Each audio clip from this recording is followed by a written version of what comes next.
সবাইকে স্বাগতম আমার চ্যানেলে নাসিয়ান ফিলসফি। আশা করি তোমরা সবাই ভালো আছো। তো আজকে যে বিষয়টা নিয়ে আমি বলবো বলে স্থির করলাম সেটা হলো অ্যাপিয়ারেন্স অ্যান্ড রিয়ালিটি। এটা তোমাদের বিহার পিএসসি পরীক্ষা আছে এবং নেটেও আছে। তো আমি এই বিষয়টা পড়াতে গিয়ে যে বিষয়টা বুঝলাম সেটা হলো যে এভাবে আমি একটা স্টাইল ধরে তো পড়াই, কারণ আমি মনে করি যে কোনো ফিলোসফিকে বুঝতে গেলে তার প্রথমে ফাইন্ডিং বা রুট জায়গাটাকে বুঝতে হবে, তাহলে সে বিষয়টা বোঝার কোনো একটা সুবিধা হবে। তোমাদের সিলেবাসে সম্ভবত রাসেলের আছে এবং তার সঙ্গে মানে রাসেল ব্যাডলির অ্যাপিয়ারেন্স আর রিয়ালিটি এবং হেগেলের আছে। তো অ্যাকচুয়ালি এই একজন একজন করে আলাদা আলাদা করে বুঝতে গেলে একটু সমস্যা হয়। তো আমি মনে করি যে এই সমস্যার সমাধান আমরা তখনই করতে পারবো যখন আমরা এই কনসেপ্টটা তার যে অরিজিন কোথা থেকে শুরু হলো এবং কার দর্শনের মধ্যে ছাপটা ছিল, তার পরবর্তী দার্শনিকরা সে কীভাবে বললো। কারণ western philosophy is the history of philosophy. কারণ প্রথমটা বুঝতে না পারলে কিন্তু পরেরগুলো বোঝা খুব কঠিন।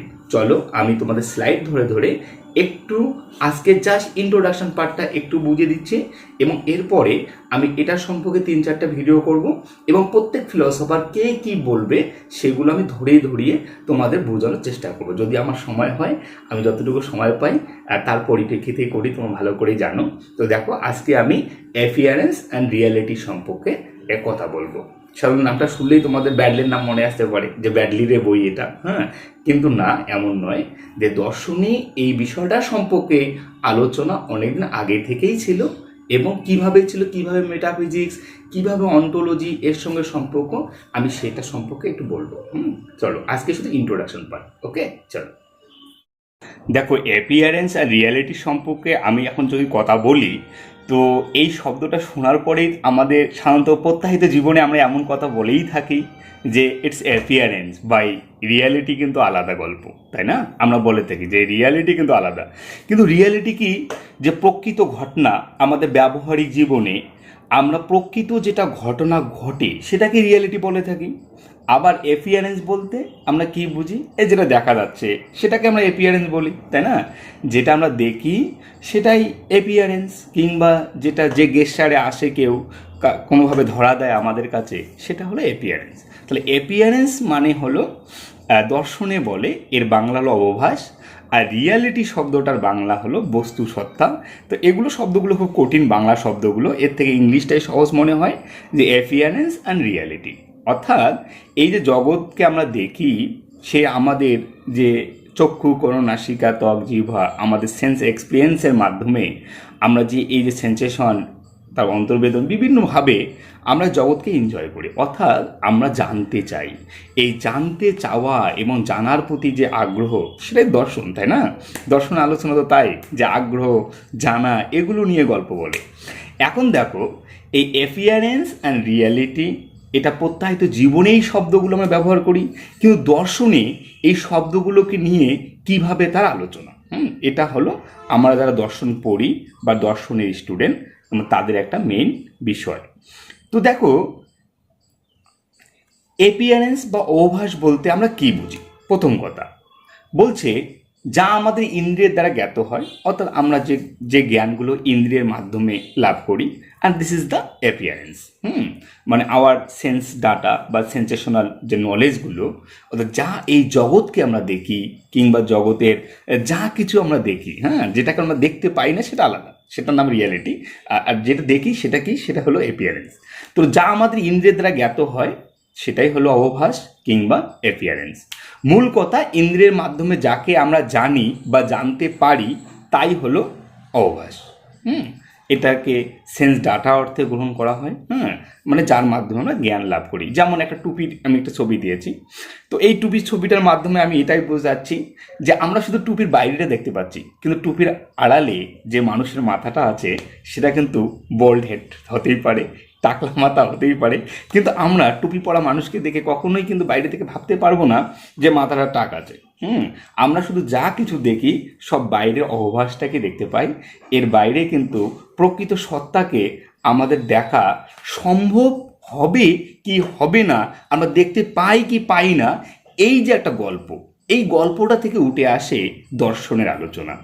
এবার দেখো এই জায়গায় যে স্বরূপ, অ্যাপিয়ারেন্স যেহেতু হলো, তাহলে স্বরূপটা কি? বলছে ইন্দ্রিয় অভিজ্ঞতার মাধ্যমে যাকে জানা যায় না, অর্থাৎ সেন্স এক্সপিরিয়েন্সের মাধ্যমে আমরা যাকে জানতে পারি না, সেটা হলো রিয়ালিটি বা প্রকৃত স্বরূপ, যেটা ব্যক্তি নিরপেক্ষ হয় এবং স্থিতিশীল। অর্থাৎ এই শব্দ দুটো হলো, এটা হলো ব্যক্তি নিরপেক্ষ, দ্যাট মিনস পাবলিক। সবাই এই ধারণাগুলোকে পোষণ করতেই পারে যে রিয়ালিটি বলে কোনো কিছু আছে, যেটা হয়তো আমাদের সেন্স এক্সপিরিয়েন্সের মাধ্যমে হয় না, কিন্তু ওই বিষয়টা আমরা কিন্তু সামহাউ ফিল করতে পারি, সেটা সম্পর্কে আমাদের একটা ধারণা গঠন হতে পারে। ধারণা মানে জ্ঞান, ধারণা কথাটা কিন্তু দর্শনে, এই ধারণা idea is equivalent to knowledge. আমি যখন ওয়েস্টার্ন পড়াইছিলাম তখন কিন্তু এই শব্দগুলো বলিয়েছি, হ্যাঁ, আমার পূর্বায়জ ভিডিওগুলো একটু দেখবে। তো এই যে একটা ব্যাপার, সেটার রিয়েলিটি সেটা কিন্তু এমন নয় যে ম্যান টু ম্যান ভেরি করতেছে, সেটা কিন্তু এমনটা হবে না, সেটা কিন্তু স্থিতিশীল হবে। এবার দেখো এখানে একটা ব্যাপার আছে, সেটা এপিয়ারেন্স। এই এপিয়ারেন্সের মধ্যে যে বিষয়গুলো আছে, যদি আমাদের ইন্দ্রিয়লব্ধ জ্ঞান হয়, দেখো ইন্দ্রিয়লব্ধ জ্ঞান যে সবসময় আমাদের যথার্থ হবে কিংবা প্রত্যেক মানুষের যে একই রকম হবে এমনটা কিন্তু নয়, তাই না?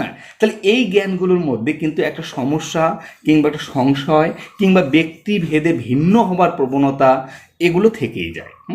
কিন্তু যে রিয়ালিটির যে জ্ঞানটা, সেখানে কিন্তু এই বিষয়গুলো থাকে না। কিন্তু রিয়েলিটির জ্ঞান কিভাবে হবে, দিস দ্য কোশ্চেন। এখন সব প্রশ্ন হলো যে দর্শনে এগুলো নিয়ে আমরা কথা বলি, আমরা ভাবি, হ্যাঁ, কিন্তু কেন ভাবি, কেন ভাবি, এটাই হলো একটা বড় কোশ্চেন। দেখো দর্শনে এগুলো নিয়ে আলোচনা করার দরকার কি? দর্শন এগুলো নিয়ে আলোচনা করার মূলেই যেটা নিহিত আছে সেটা কি, যে দর্শন হলো জানতে চায়। অর্থাৎ এই যে হিডেন যা কিছু আছে, যা কিছু আমরা সেন্স এক্সপিরিয়েন্সের মাধ্যমে যেগুলো পাই সেগুলো তো আমরা জানি, কিন্তু এর অন্তরালবর্তী যদি কোনো কিছু থাকে সেটাকে এই যে জানতে চাওয়ার যে কিউরিসিটি, এই কিউরিসিটিটা কার মধ্যে আছে? যারা দার্শনিক। এই curiosity is the one kind of philosophical attitude, তাই না? যাদের এই বৃত্তিটা আছে তারাই কিন্তু ফিলোসফার। এবং যারা লজিক্যালি সেগুলো নিয়ে ভাবে, এবং লজিক্যাল কথাটা কিন্তু একটু গল্প আছে, কারণ লজিক্যাল বলতে আমরা যে অর্থে লজিক দেখি, logic is equivalent to science. লজিকের কিন্তু সায়েন্সের সঙ্গে একটা মিল আছে। এবং এখন ব্যাপার হলো সায়েন্স ডে টু ডে লাইফের বিষয়গুলোর সঙ্গে ডিল করে, অনুরূপভাবে দর্শনও কিন্তু ডে টু ডে লাইফের বিষয়গুলোর সঙ্গে ডিল করে। কিন্তু দর্শন এই যেটা আমরা পাচ্ছি না, অর্থাৎ আমাদের সেন্স এক্সপিরিয়েন্সে হচ্ছে না কিংবা আমরা পাওয়ার চেষ্টা করি, এই যে মানসিকতা যার মধ্যে আছে সেটা ফিলোসফার। অনুরূপভাবে একজন ফিলোসফার, একজন সায়েন্টিস্ট একজন ফিলোসফার হতে পারে, অনুরূপভাবে একজন দর্শনের স্টুডেন্টও এই অজানাকে জানার একটা আগ্রহ তার মধ্যে থেকে যায়। এবার দর্শনের সমস্যা কোথায়? দর্শনের সমস্যা হলো এটাই যে দর্শন এই যে বিষয়গুলো রিয়ালিটি, প্রকৃত স্বরূপ এবং এদেরকে জানা, সেইগুলো সম্পর্কে ভাবা এবং সেগুলো নিয়ে কথা বলা। তো কেন কথা বলতে চায়? কারণ নন এক্সিস্টিং থিং যদি আমরা বলে থাকি যেগুলো অস্তিত্ব নেই, কিংবা অস্তিত্ব নেই, যে সেগুলো যে অস্তিত্ব নেই, আমরা কিন্তু কোনো স্পষ্ট সিদ্ধান্তে উপনীত হতে পারি না সত্যি কি অস্তিত্ব নেই, তাই না? এই যে একটা কোশ্চেন মার্ক চিহ্ন আমাদের মনে কিন্তু একটা থেকে যাচ্ছে। তো রিয়ালিটি সত্যি কি নেই বা সত্যি কি আছে? তাহলে এই যে একটা দর্শনের সমস্যা, সত্যি রিয়ালিটি থাকলে, যে প্রকৃত স্বরূপ থাকলে আমরা কিভাবে সেটাকে জানবো, এই যে কথাগুলো একটা দার্শনের স্টুডেন্টের মাথায় কিন্তু এই বিষয়গুলো কিন্তু চলে আসে, বুঝতে পারলে? তো এই জায়গাগুলো থেকে একটু অন্ধকার লাগছে হয়তো, হ্যাঁ, কারণ ঘরে আলো নেই কিন্তু বাইরে আলো আছে, আমি অন্যভাবে শ্যুট করি ভিডিওগুলো। এবার দেখো দর্শন এগুলো আলোচনা করার মেনেই কিন্তু দর্শনের যে শুরু, অর্থাৎ আমরা যদি থেলস থেকে শুরু করি তাহলেও কিন্তু এগুলো ছাপ আমরা খুঁজে পাবো। দেখো পরবর্তী স্লাইডটা আমি দেখাচ্ছি, তাহলে একটু ভালো জিনিসটা বুঝতে পারবে। দেখো অ্যাপিয়ারেন্স অ্যান্ড রিয়ালিটি কি, চলো যারা নেট পরীক্ষা দিবে কিংবা দিবে তাদের জন্য বলছি যে how something appear on the surface, যেটা সারফেসে আসে, this is the appearance, and what it is the underneath and that surface it is the reality. অর্থাৎ যেটা ওই সারফেসের নিচে লুকিয়ে থাকে, this is the reality. And সত্যি কি থাকে? এখন গল্প হলো এই অ্যাপিয়ারেন্স আর রিয়ালিটির কনসেপ্টটা অ্যাকচুয়ালি মেটাফিজিক্স এবং অন্টোলজি, এই দুটোর সঙ্গে কিন্তু খুবই সম্পর্কযুক্ত।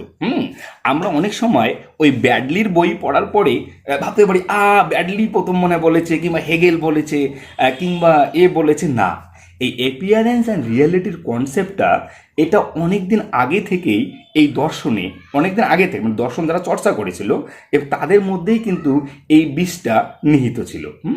এবং বিশেষ করে আমরা পরবর্তী যখন অন্টোলজি দেখি, এপিস্টোমোলজি দেখি এবং বিভিন্ন মেটাফিজিক্স দেখি, এই মেটাফিজিক্স বুঝতে গেলে আগে তোমাকে অ্যাপিয়ারেন্স অ্যান্ড রিয়ালিটি এই বিষয়টা কিন্তু বুঝতে হবে। কারণ এই মেটাফিজিক্সেরই মধ্যে এই অ্যাপিয়ারেন্স অ্যান্ড রিয়েলিটির বীজটা কিন্তু নিহিত আছে। আমরা যখন মেটাফিজিক্স পড়ি, বিশেষ করে এরিস্টোটল, প্লেটো, এখান থেকে শুরু করি, ইউনিভার্সাল, এটা হলো ইউনিভার্সাল, এটা পার্টিকুলার, এই যে গল্পগুলো উঠে আসে, তো অ্যাকচুয়ালি এই গল্পগুলোর মধ্যেই কিন্তু অ্যাপিয়ারেন্স অ্যান্ড রিয়েলিটি আছে। তো এটা একটা গল্প। অন্টোলজি জিনিসটা কি নিশ্চয়ই তোমরা জানো। এবার দেখো, বলছে এই যে ওয়েস্টার্ন ফিলোসফি যে আমরা পড়ি, যে কথাগুলো আমি আগে বলেছি, স্লাইডে পরে আসছে, বলছে western philosophy is the history of philosophy. এটা কিন্তু মনে রাখবে, কারণ ওয়েস্টার্ন ফিলোসফিকে বুঝতে গেলে সর্বপ্রথম আমাদের কি করতে হবে, যে এই যে দর্শনের যে ইতিহাস, দর্শনের ইতিহাস ইন দ্যাট সেন্স, কারণ ওই পাশ্চাত্য দর্শনে একজন ব্যক্তি যেটা বলে যায়, পরবর্তী ব্যক্তিরা সেটাকে সমালোচনা করে এবং তারপর তার নিজস্ব ভিউ দেওয়ার চেষ্টা করে। তো এই জন্য western philosophy the history of philosophy. এখন অ্যাপিয়ারেন্স অ্যান্ড রিয়ালিটি কনসেপ্টটা তোমাদের সিলেবাসে শুধু ব্যাডলি অ্যান্ড হেগেল দেওয়া আছে। তাহলে তোমরা কখনোই ভাববে না যে ওই ব্যাডলি অ্যান্ড হেগেল এরাই কিংবা রাসেল এখানেই এই কনসেপ্টটা নিহিত। না, আমি তোমাদের দেখাবো যে এথেলস থেকে আধুনিক পোস্ট মডার্ন পর্যন্ত কিভাবে অ্যাপিয়ারেন্স অ্যান্ড রিয়ালিটির কনসেপ্টটা নিহিত। কারণ এই যে সূত্রটা বা চেনটাকে আমরা যদি ধরতে পারি তাহলে কিন্তু বিষয়টা সহজ হবে। আর চেন ছাড়া যদি আমরা দর্শন পড়ি, মানে আজকে এ পড়লাম কালকে ওকে পড়লাম, ওই রকম করে পড়লে কিন্তু ভাই দর্শন বোঝা যাবে না। দর্শন বুঝতে গেলে তোমাকে সর্বপ্রথম যেটা করতে হবে সেটা কি, যে চেন কোথা থেকে শুরু, কোথা থেকে শেষ, তারপর সেই ব্যক্তি কি বললো, আরেকজন ব্যক্তি কি বললো, সেই কথার পরিপ্রেক্ষিতে কিভাবে দর্শনের সঙ্গে এটা লিঙ্ক হলো, এই জিনিসটা কিন্তু ভালো করে বুঝতে হবে। তো এখানে আমি তোমাদের এখানে পড়াবো যে থেলস থেকে পোস্ট মডার্ন ফিলোসফি পর্যন্ত এর কিভাবে এর যে সূত্রটা বয়ে চলছে সেটা আমি বলবো। এবং বিশেষ করে এই যে তোমরা নিশ্চয়ই সবাই জানো দ্য প্রোটোগোরাস এবং সক্রেটিসের যে man is the measure of all thing, এবং এই যে প্রোটোগোরাসের যে এপিস্টোমোলজি, যে বললাম যে অন্টোলজি একটা ব্যাপার আছে, এই প্রোটোগোরাসের যে এপিস্টোমোলজি এবং সেখানে সক্রেটিস, যে সোজা লাঠিকে বাঁকা করলে বাঁকা দেখা যায়, ভাই না এটা নয়, তাহলে তাহলে লাঠি কিন্তু প্রকৃত স্বরূপটা আলাদা। দেখো এই কনসেপ্টগুলোর মধ্যেই আমরা যেটা দেখি যে জলে একটা লাঠি ঢুকালাম, লাঠিটা বাঁকা হয়ে গেল, এবং তাহলে আমি বলতে পারবো বাটিটা বাঁকা না, আমরা কখনোই সেটা বলি না। কিন্তু পরবর্তী আমরা দেখতে পাই যে না, লাঠিটা কিন্তু আসলেই বাঁকা নয়, সোজা। তো এই যে সক্রেটিস দেখো তার যে জ্ঞান, তার যে থিওরি অফ এপিস্টোমোলজি, এবং সেটাকে ব্যাখ্যা করতে প্রোটোগোরাসকে যখন তিনি সমালোচনা করলেন, তাহলে এই যে প্রোটোগোরাসের নলেজটা ছিল অবভাস সংক্রান্ত নলেজ, এবং সক্রেটিস সেই নলেজটাকে, সক্রেটিস বলে তো কি কাকে বলবো, সক্রেটিস তো হিরো, অ্যাকচুয়ালি নায়ক হলো প্লেটোর মুখ থেকেই সক্রেটিসের গল্প উঠে আসে। তো এখন ওই যে অফ দ্য রিয়াল অ্যান্ড ইনফেলিবল দুটো নলেজের বৈশিষ্ট্য দিলেন যে প্লেটো, দেখো ওখানেই কিন্তু এই রিয়ালের কনসেপ্ট, এগুলোর কিন্তু বীজ নিহিত আছে। এবং পরবর্তীকালে আমরা যখন যাই তখন আমরা দেখতে রাসেলকে খুঁজে পাই, ব্র্যাডলিকে খুঁজে পাই, এবং আরও অনেককে খুঁজে পাবো। তোমাদের সিলেবাসে রাসেল এবং ব্র্যাডলি দেওয়া আছে। তো আমি তোমাদের এখানে ধরে ধরে এর পরের দিন এই বিষয়টা সম্পর্কে কথা বলবো। তো এখান থেকে যেটা বুঝলাম যে অ্যাপিয়ারেন্স শব্দের অর্থ কি, ফিনোমিনাল ওয়ার্ল্ড, অবভাসবিদ্যা, এবং পরবর্তীকালে হয়তো তোমার ফিনোমিনোলজিও পড়বে, তাই না, হুসাল।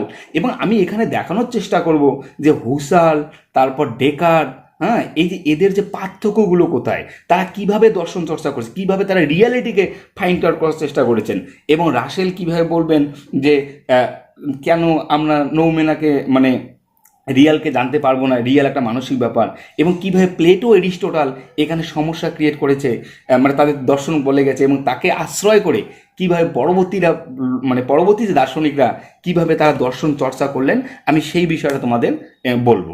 তো এটা বলার পরে আমি এখানে তোমাদের আর একটা জিনিস বলার চেষ্টা করব, সেটা কি, যে এই যে দর্শনের সঙ্গে এই বিষয়টার লিঙ্কটা কোথায়, তাদের এই যে মেটাফিজিক্সের সঙ্গে কিন্তু অন্টোলজিটাও, এবং বিশেষ করে এপিস্টোমোলজি কিংবা অন্টোলজি, এগুলো কিন্তু একটা বিশাল সম্পর্কে আবদ্ধ।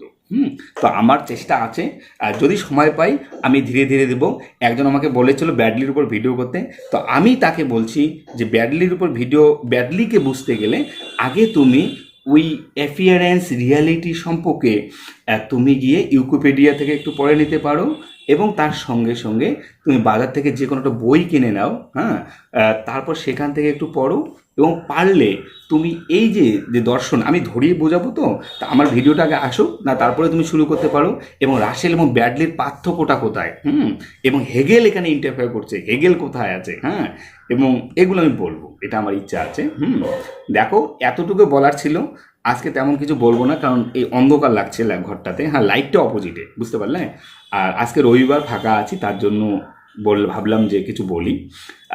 তো এটাই ছিল আজকে আলোচনা, হ্যাঁ, যে অ্যাপিয়ারেন্স অ্যান্ড রিয়ালিটি, কীভাবে ফেনোমোনোলজি আসলো, হ্যাঁ, এই ফেনোমোনোলজিটা কী, হ্যাঁ, কীভাবে বেন্টানো, হুসার, এদের গল্প, সব কিছুর মধ্যে কিন্তু এই কনসেপ্টের মধ্যে নিহিত আছে। হ্যাঁ, আমি এটা ধীরে ধীরে পড়াবো।